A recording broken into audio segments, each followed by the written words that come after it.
नमस्कार, आप सभी का स्वागत है शुभ लाभ चैनल में। मित्रों, हमारे शास्त्रों में कर्म तथा पुनर्जन्म का विशेष संबंध देखा जाता है। यही कारण है कि किसी भी व्यक्ति की मृत्यु के बाद उसका श्राद्ध करना अत्यंत आवश्यक माना गया है। पितृपक्ष की अवधि के दौरान ऐसा माना जाता है कि पूर्वज धरती पर विचरण करते हैं। पितृपक्ष में अपने पितरों की याद में उनके नाम की पूजा करवाई जाती है, उनके नाम से पिंडदान किया जाता है, उनके नाम से दान किया जाता है, उन्हें श्रद्धांजलि अर्पित की जाती है ताकि वो जहां भी रहें खुश रहें। द्वापर युग में जब महाभारत के युद्ध के दौरान कर्ण का निधन हो गया और उनकी आत्मा स्वर्ग में पहुंची तो उन्हें वहां नियमित रूप से भोजन नहीं मिल रहा था। इसके बदले में कर्ण को खाने के लिए सोना और आभूषण दिए गए।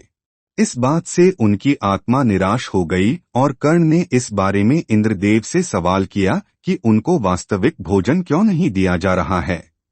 तब इंद्रदेव ने इसके कारण का खुलासा किया और कहा कि आपने अपने पूरे जीवन में इन सभी चीजों का दान दूसरों को किया है, लेकिन कभी भी अपने पूर्वजों और पुरखों के लिए कुछ नहीं किया।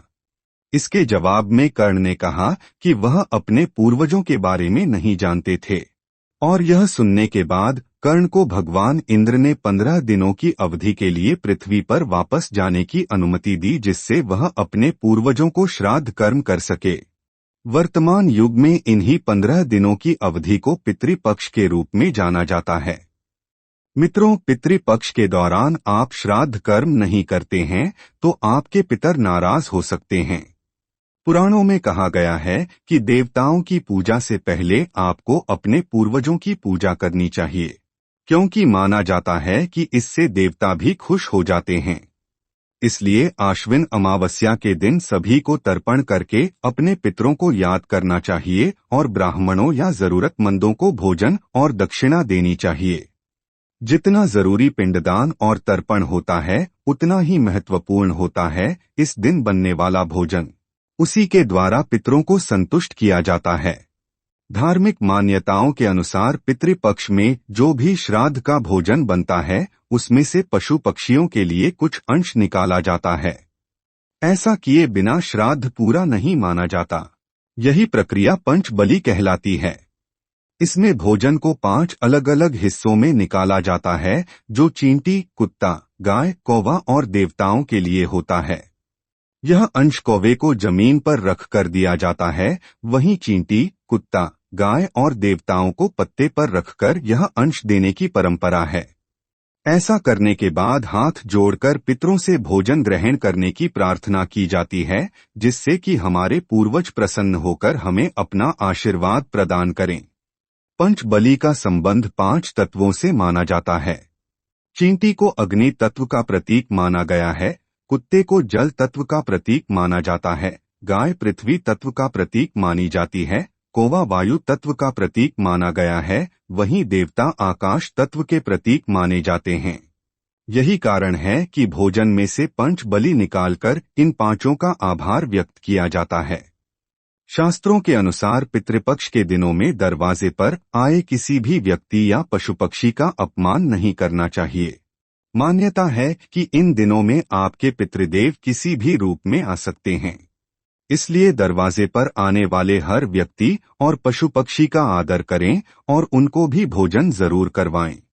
वायु पुराण के अनुसार लहसुन, गाजर, प्याज और दही मिला हुआ आटा या अन्य पदार्थ जो रस और गंध से युक्त हैं, वे श्राद्ध कर्म में निषिद्ध हैं। अब पितृपक्ष में कौन सी सब्जियां खानी चाहिए? तो पितृपक्ष के समय में नरम सब्जियों को खाने से परहेज किया जाता है। तो आपको पितृपक्ष में ये खास सब्जियां जैसे भिंडी, केला और कुम्हड़ा जरूर खानी चाहिए। इनके सेवन से पितर खुश रहते हैं। श्राद्ध भोजन में भी इन्हें शामिल करें, लेकिन इनको कम तेल में बनाएं। शास्त्रों में बताया गया है कि पितृपक्ष के समय में भिंडी का सेवन आवश्यक है। इस समय में आप भिंडी का सेवन करते हैं तो पितर प्रसन्न हो जाते हैं, अपने शुभाशीर्वाद संतानों पर बरसाते हैं। घर में खुशी, सुख, समृद्धि और बरकत लाने का ये बहुत ही उत्तम उपाय है।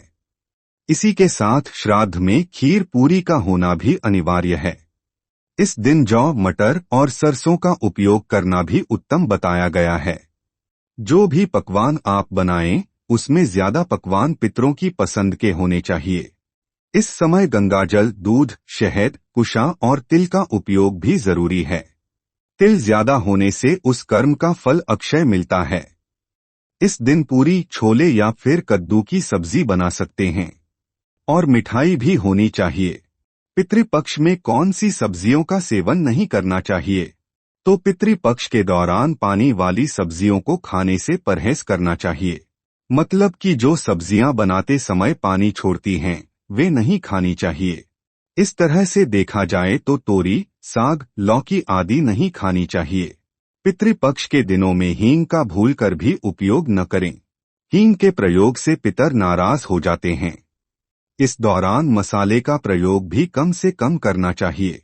साथ ही चना, मसूर, कुल्थी, सत्तू, काला जीरा, कचनार, खीरा, काला उड़द, काला नमक आदि को भी टालें। बड़ी सरसों, काले सरसों की पत्ती और बासी खराब अन्न आदि भी टालें। श्राद्ध में जब तक ब्राह्मण भोजन ना खाए तब तक खुद भी भोजन ना करें। ब्राह्मणों को कांसे, चांदी की थाली में या फिर पत्तल में ही भोजन करवाएं।